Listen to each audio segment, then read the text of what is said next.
Hey guys, இன்னைக்கு நம்ம பார்க்க போற டாபிக் உங்க எதிர்காலத்துல இருக்க உங்ககிட்ட இருந்து வரக்கூடிய மெசேஜஸை இப்போ நிகழ்காலத்துல நீங்க எப்படி டவுன்லோட் பண்றது. சும்மா யோசிச்சு பாருங்க. நீங்க ஷவர்ல குளிச்சுட்டு இருக்கீங்க, லேசான சுடு தண்ணி, செம ரிலாக்ஸிங்கா இருக்கு. சடனா ஒரு ஐடியா ரொம்ப தெளிவா இருக்கு. இத்தனை நாள் நீங்க தேடிட்டு இருந்த பதில் அப்போ கிடைக்குது.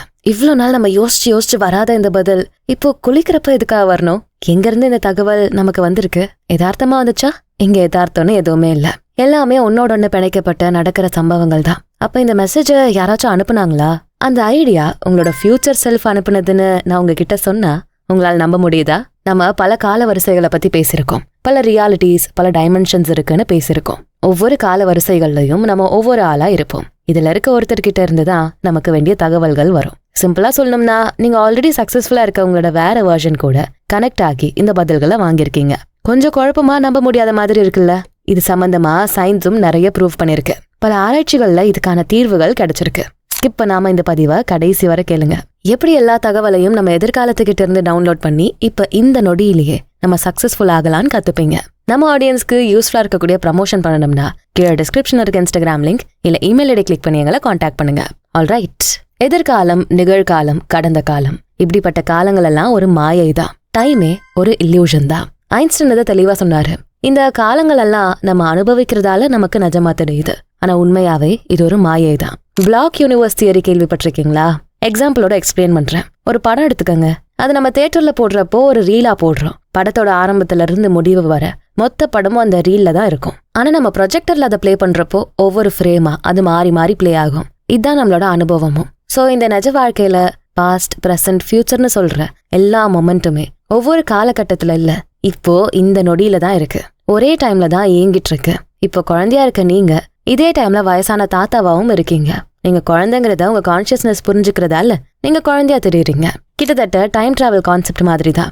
இதே நொடியில இருந்துட்டு நான் என்னோட 30 வயசுக்கு டிராவல் பண்ணிட்டு வர முடியும். அந்த 30 வயசும் இப்பவே எக்ஸிஸ்ட் ஆகி இருக்கும். இதுதான் இந்த தியரியில சொல்றாங்க. நம்புற மாதிரியும் இருக்கா, ஆனா நம்ப முடியல. ஒரு விஷயம் நம்மளோட சுய நினைவுக்கு புரியாத மாதிரி இருக்கப்போ அதை நம்ம இன்னும் ஆராய்ச்சி பண்ணி தெரிஞ்சுக்கிறது நல்லது. ஏன்னா நம்மளோட அதிபுத்திசாலித்தனத்துக்கு தான் இந்த விஷயம் எட்டும். ஆராய நம்மளோட புத்திசாலித்தனம் புரிஞ்சுக்கிற திறமையும் ஆக்டிவேட் ஆகும். குவாண்டம் பிசிக்ஸ் படி ஒரு விஷயம் நடக்குதுன்னா அதுல வரக்கூடிய எல்லா வகையான ரிசல்ட்டும் ஒரே டைம்ல வரும். ஒவ்வொரு ரிசல்ட்டும் ஒவ்வொரு டைம் லைன்ல வரும். 5 வருஷத்துக்கு முன்னாடி நீங்க ஒரு முடிவு எடுக்கிறீங்க, நான் என்னோட இந்த வேலையை விட்டுட்டு வேற வேலை தேட போறேன். இதுதான் உங்க டெசிஷன் வச்சுப்போம். இப்போதான் நீங்க இந்த முடிவை எடுக்கிறீங்க. ஆனா வேற ஒரு கால வரிசையில இருக்க உங்களோட இன்னொரு வெர்ஷன் இந்த முடிவை ஏற்கனவே எடுத்துட்டாங்க. நீங்க கேட்ட அதே புது வேலையோட நீங்க விருப்பப்பட்டபடி நீங்க வாழ்ந்துட்டு இருக்கீங்க. அப்படின்னா அது நீங்க தான். இப்போ நீங்க வேலையை மாத்த நினைக்கிறீங்க, ஆனா அதே நீங்க ஆல்ரெடி அந்த வேலையில வாழ்ந்துட்டு இருக்கீங்க. ரெண்டுமே ஒரே டைம் லைன்ல நடக்குது. இந்த மாதிரி உங்களோட பல வெர்ஷன்ஸ் இருக்கு. சிலர் ஏற்கனவே வெற்றி அடைஞ்சிருக்கலாம், சிலர் தோத்துருப்பாங்க, சிலர் விரக்தியில இருப்பாங்க. இதெல்லாமே ஒரே டைம்ல நம்ம கூடவே இயங்கிட்டு இருக்கோம். இந்த கால வரிசையில நம்ம கான்சியஸ்னஸ் எதை சூஸ் பண்ணுதோ அதுக்கேற்றபடிதான் நம்மளோட ரியாலிட்டி நம்ம புரிஞ்சுப்போம். குவாண்டம் என்டாங்கிள்மெண்ட் அப்படிங்கிற ஒரு கான்செப்ட் ரீசெண்டா 2025ல ட்வின்ஸை வச்சு நடத்தின ரிசர்ச்ல ப்ரூவ் பண்ணி காட்டினாங்க. நம்மளோட கான்சியஸ்னஸ் நம்ம உடல் ரீதியா பாதிப்புகளை ஏற்படுத்தும். மூளையில மைலின் ஷீத்னு ஒரு பாட்டு இருக்கு. இதுல கார்பனும் ஹைட்ரஜனும் இணைஞ்சிருக்க ஒரு இணைப்புல இருந்து ஃபோட்டான் அப்படிங்கிற பேர்ஸ் உருவாகுது. இதுதான் நம்மளோட ஒவ்வொரு கான்சியஸ்னஸையும் இணைக்க உதவுதுன்னு ரிசர்ச் பண்ணி சொல்லியிருக்காங்க. இது கொஞ்சம் தொலைவுல நடந்தாலும் இணைப்புகள் நிஜமா இருக்கு. இத ப்ரூவும் பண்ணிட்டாங்க. 2 பார்ட்டிகல்ஸ் இணைஞ்சிருந்தா ஒரு பார்ட்டிகளோட நிலை மாறுறப்போ அதுக்கு இன்னொரு பார்ட்டிகள் உடனே பதில் அளிக்குது. பூமியும் சூரியனும் சந்திரனும் தள்ளி தள்ளி இருந்தாலும் அதோட இணைப்பு ஒன்னா இருக்கு. ஒன்னோட ஒண்ணு ஏத்தபடி ரெஸ்பாண்ட் பண்ணுது. அப்படிதான் இதுவும். உங்களோட எல்லா வெர்ஷன்ஸுக்கும், அதாவது நீங்க இப்ப சந்தோஷமா இருக்க காலவரிசை, சோகமா இருக்க காலவரிசை, கோவமா இருக்க காலவரிசை, இப்படி எல்லா வெர்ஷன்ஸுக்கும் மைய புள்ளி ஒன்னாதான் இருக்கும். ஆரிஜின் ஒண்ணுதான். ஒரே கான்சியஸ்னஸ் தான், ஒரே ஆன்மா தான், ஒரே அடிப்படை அடையாளம் தான். ஒரு நூல் இருக்கு. அந்த நூல் தான் வெவ்வேறு கால வரிசையில இருக்க உங்களை ஒன்னா இணைக்குது.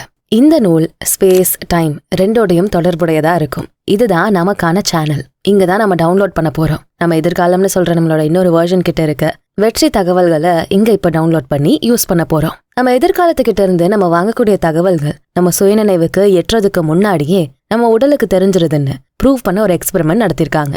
மக்களை தேர்வு செஞ்சு அவங்க இதயம், தோல் இதெல்லாம் மெஷர் பண்ண சில டிவைசஸோட கனெக்ட் பண்ணாங்க.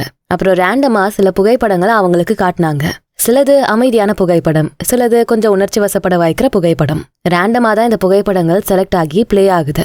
அடுத்து என்ன புகைப்படம் வரும்னு நம்மளால கணிக்க முடியாது. இப்படி இருக்க சூழ்நிலையில இந்த மக்கள் அந்த புகைப்படங்களை காட்டுறதுக்கெல்லாம் முன்னாடியே அதுக்காக ரியாக்ட் பண்ணாங்க. அதாவது அவங்களோட உடல் ரியாக்ட் பண்ணிருக்கு. இதய துடிப்பு அதிகமாகிறது, இந்த மாதிரியெல்லாம் நடந்திருக்கு. சோ உடலுக்கு ஃபியூச்சர்ல நடக்க போறது என்னன்னு முன்னாடி தெரிஞ்சிருக்கு. நம்ம நரம்பு மண்டலமும் ஆழ் மனசும் எதிர்காலத்துல இருக்க நம்ம கிட்ட இருந்து ஆல்ரெடி தகவலை வாங்கிட்டே தான் இருக்கு. அதனாலதான் சில டைம் மனசு படப்படன்னு இருக்கப்போ ஏதோ தப்பா நடக்க போதுன்னெல்லாம் நம்ம யோசிப்போம். சம்டைம்ஸ் அப்படி தப்பாவும் நடக்கும். நம்ம உடல் மூலமா நமக்கு தகவல் கிடைக்கும். இதை நம்ம சுயநினைவோட கவனிக்கிறோமா அப்படிங்கறது தான் கேள்வி.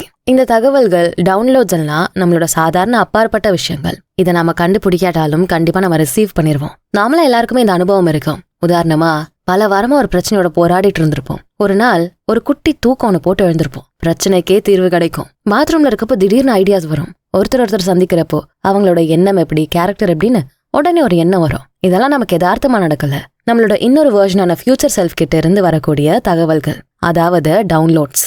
இதுக்கு எதுவும் அறிகுறிகள் இருக்கா? ஆமா இருக்கு. நம்ம கற்பனை பண்றப்போ நம்மளே எல்லாத்தையும் படிப்படியா உருவாக்குற மாதிரி இருக்கும். ஆனா டவுன்லோட்ல நமக்கு வந்த மெசேஜ் அப்படி இல்ல. ஏற்கனவே அது இருந்த மாதிரி ஃபீல் ஆகும். ஏதோ மறந்த ஒன்ன ஞாபகப்படுத்துற மாதிரி ஃபீல் ஆகும். ஆனா அது புது தகவல் தான். அப்புறம் சில விஷயங்களை நம்மளால லாஜிக்கலா எக்ஸ்பிளைன் பண்ணவே முடியாது. இப்படி ஒரு எண்ணம் எனக்கு வந்திருக்கு, இது உண்மைதான், எனக்காகவே வந்த மெசேஜ் மாதிரி இருக்குன்னு நமக்கே தோணும். சில நேரம் நமக்கு வரக்கூடிய இந்த தகவலை நம்ம யோசிச்சு பாக்குறப்போ நம்ம சாதாரணமான மூளையால இதெல்லாம் சிந்திக்கவே முடியாதுங்கிற மாதிரி தோணும். லைக் நம்ம ரொம்ப கிரியேட்டிவா யோசிச்சிருப்போம், பல ஆங்கிள்ஸ்ல யோசிச்சிருப்போம், பல கனெக்ஷன்ஸ் வந்திருக்கும். இதெல்லாம் சாதாரணமா நம்ம பண்ண மாட்டோமே.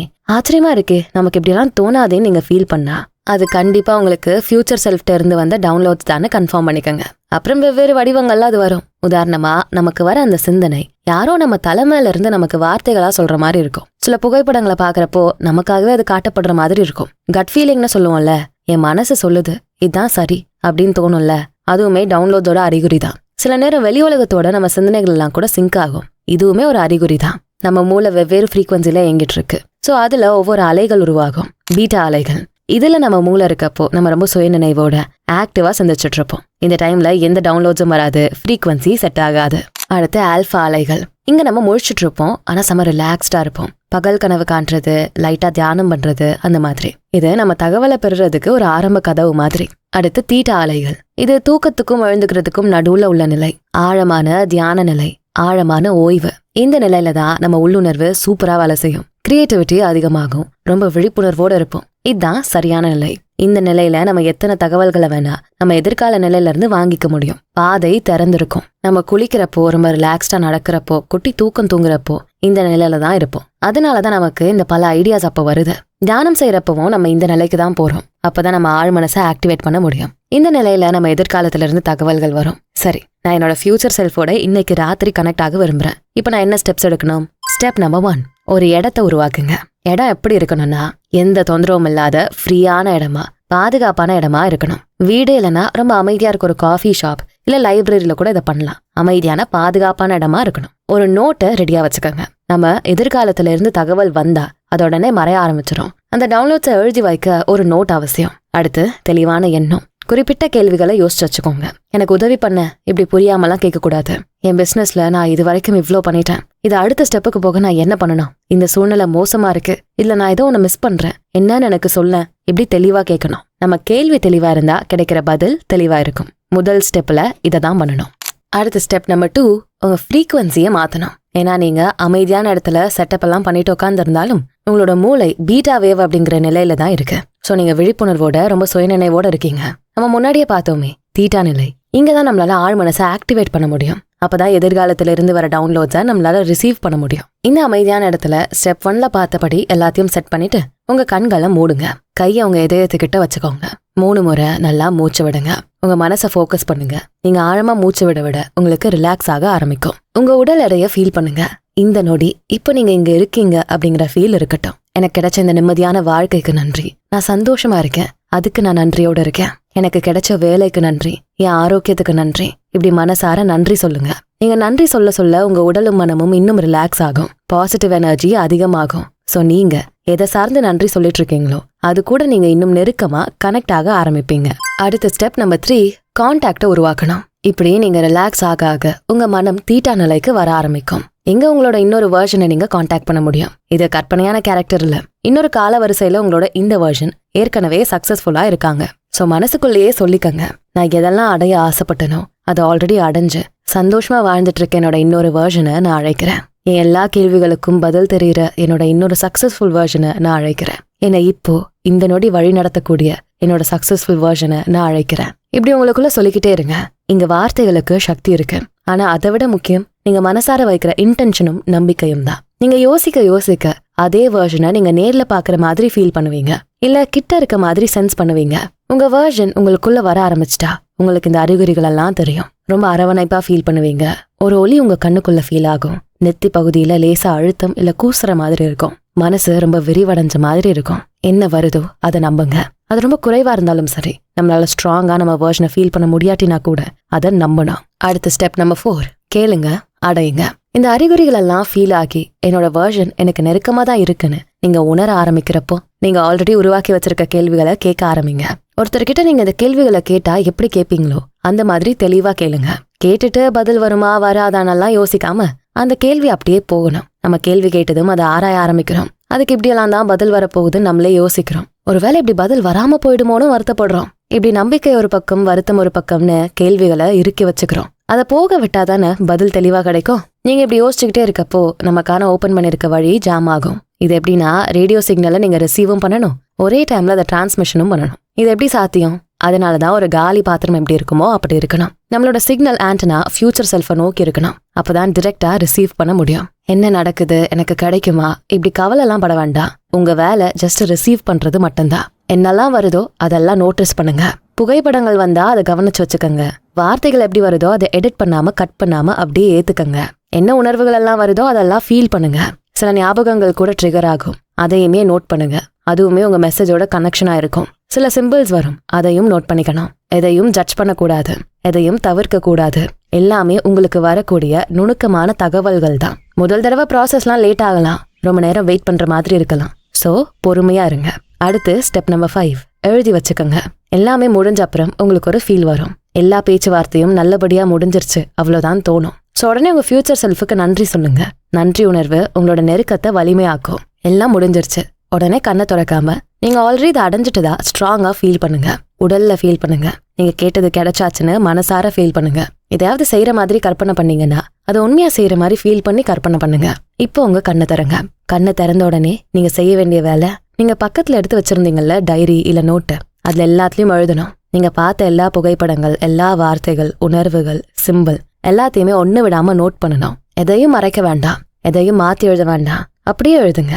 இப்ப சில நேரம் உங்களுக்கு தோணும், இது எதுவுமே உண்மை இல்ல, எல்லாம் கற்பனை, இதெல்லாம் ஏன் எழுதணும்னு தோணும். அதை கவனிக்காதீங்க.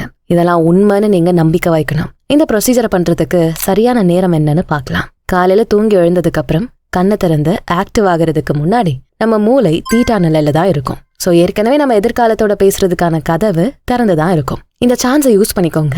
முந்தின நாள் ராத்திரி உங்க மனசுல இன்டென்ஷனை செட் பண்ணுங்க. காலையில நீங்க எழுந்ததும் நான் இந்த ப்ரொசீஜரை தான் செய்ய போறேன், என்னோட எதிர்காலத்தோட பேச போறேன்னு ஸ்ட்ராங்கா மனசுல பதிச்சுட்டு படுங்க. சோ காலையில எழுந்ததுமே தானா இந்த ப்ரொசீஜரை செய்ய ஆரம்பிச்சிருவீங்க. அப்புறம் நைட்டு நேரம் நீங்க கண்ணு சொக்கி தூங்கும் போது இன்டென்ஷன் வைங்க. உங்க கேள்விகளை செட் பண்ணி இந்த மொத்த ப்ரொசீஜரையும் செய்யுங்க. இந்த கற்பனைகளை செஞ்சபடியே அப்படியே தூங்கிருங்க. இந்த மாதிரி ஒரு நல்ல தூக்க நிலை, தீட்டா நிலை இருக்க எல்லா டைமும் நீங்க இதை செய்யலாம். தினசரி பயிற்சி செய்யணும். கொஞ்ச நிமிடம் பண்ணாலும் சில வாரத்துக்கு அப்புறம் தகவல்கள் எல்லாம் உங்களுக்கு தானா வரும். உங்களுக்கே புரிய ஆரம்பிக்கும். நீங்க தினம் தினம் பயிற்சி செய்ய செய்யதான் உங்க கனெக்ஷன் ஸ்ட்ராங் ஆகும். நம்ம மூளையும் மனசும் ஒன்னா சிங்க் ஆனா எல்லாத்தையும் ஈஸியா அடைய முடியும். பயம், பதட்டம், ஸ்ட்ரெஸ் இதெல்லாம் இந்த ப்ராசஸை தடுக்கும். ஆனா நன்றி உணர்வு, காதல், நிம்மதி, கொண்டாட்டம் இதெல்லாம் இந்த ப்ராசஸை ஸ்மூத் ஆக்கும். அதனால இந்த ப்ராசஸை செய்ய ஆரம்பிக்கிறதுக்கு முன்னாடி உண்மையா மனசார ஒரு விஷயத்த பாராட்டுங்க. இந்த ஒரு ஸ்டெப் தெளிவு, தரம் எல்லாத்தையும் இம்ப்ரூவ் பண்ணும். இது ஒர்க் ஆயிடுச்சுன்னா உங்களுக்கு மெசேஜஸ் வர ஆரம்பிச்சிடும். சிங்க் நிறைய நடக்கும். நீங்க மனசுல நினைச்ச பாட்டு உடனே பிளே ஆகுறது, நீங்க நினைச்ச மனுஷனை உடனே சந்திக்கிறது, இப்படி நிறைய சிங்க் நடக்கும். மனசுக்குள்ள ஸ்ட்ராங்கான ஒரு ஃபீல் இருக்கும். ஏதோ சொல்லும் மனசு, அத நல்லா கவனிங்க. திடீர்னு சம்பந்தமே இல்லாம எங்கேயோ இருந்த சில எண்ணங்கள் வரும். அதுவுமே டவுன்லோட்ஸா இருக்கலாம், உங்களுக்கு வர மெசேஜஸா இருக்கலாம். உஷாராவே இருங்க. அண்ட் கனவுகள் மூலமாவும் உங்க கூட ஃபியூச்சர் செல்ஃப் பேசும். நீங்க என்ன ஆசைப்படுறீங்களோ அதை உங்க எதிர்காலம் ஆல்ரெடி அடைஞ்சிருச்சு. அப்படின்னா நீங்க ஆல்ரெடி அதை அடைஞ்சிட்டீங்க. நீங்க சரியாயிட்டீங்க, வாழ்க்கையை கட்டமைச்சிட்டீங்க, அன்பை கண்டுபிடிச்சிட்டீங்க, பணம் சம்பாதிச்சிட்டீங்க, நிம்மதி அடைஞ்சிட்டீங்க. நீங்க இப்ப என்ன மாதிரி இருக்க நினைக்கிறீங்களோ அதை ஆல்ரெடி அடைஞ்சுதான் வாழறீங்க. உங்களை வழிநடத்த யாரும் இல்லைன்னு நினைக்காதீங்க. உங்க கூட உங்க எதிர்காலத்துல இருக்க நீங்க இருக்கீங்க. அவங்க உங்களை வழிநடத்திட்டு தான் இருக்காங்க. நீங்க தான் அவங்களை கவனிக்க கத்துக்கணும். இந்த டெக்னிக்கை யூஸ் பண்ணி இன்னைக்கே இந்த பயிற்சியை ஆரம்பிங்க. உங்களுக்கு எப்பெல்லாம் வழிகாட்டுதல் தேவைப்படுமோ அப்பெல்லாம் உங்க ஃபியூச்சர் செல்ஃப் உங்களுக்கு பக்க பலமா இருக்கும். இந்த கனெக்ஷன் எப்பவுமே இருக்கும். அதுக்கு நீங்க டியூன் ஆகி இருக்கணும், அவ்வளவுதான். ஒரு பயிற்சி கிடைக்கிற ரிசல்ட் பெருசா இருக்கும். தினமும் நீங்க பயிற்சி செஞ்சா உங்க கண்ணுக்கு தெரியற மாதிரி மாற்றங்கள் நடக்கும். மாச கணக்குல பயிற்சி செய்யுங்க, வாழ்க்கையே மாற ஆரம்பிக்கும். 3 மாசம் தொடர்ந்து பயிற்சி செய்யுங்க, உங்க ரியாலிட்டியே மாற ஆரம்பிக்கும். உங்களுக்கு வரக்கூடிய தகவல்களும் ரொம்ப வேகமா ஸ்ட்ராங்கா வரும். உங்களோட சக்சஸ்ஃபுல் வெர்ஷன் ஆல்ரெடி இருக்கு, அது கூட நீங்க நெருக்கமாகுங்க.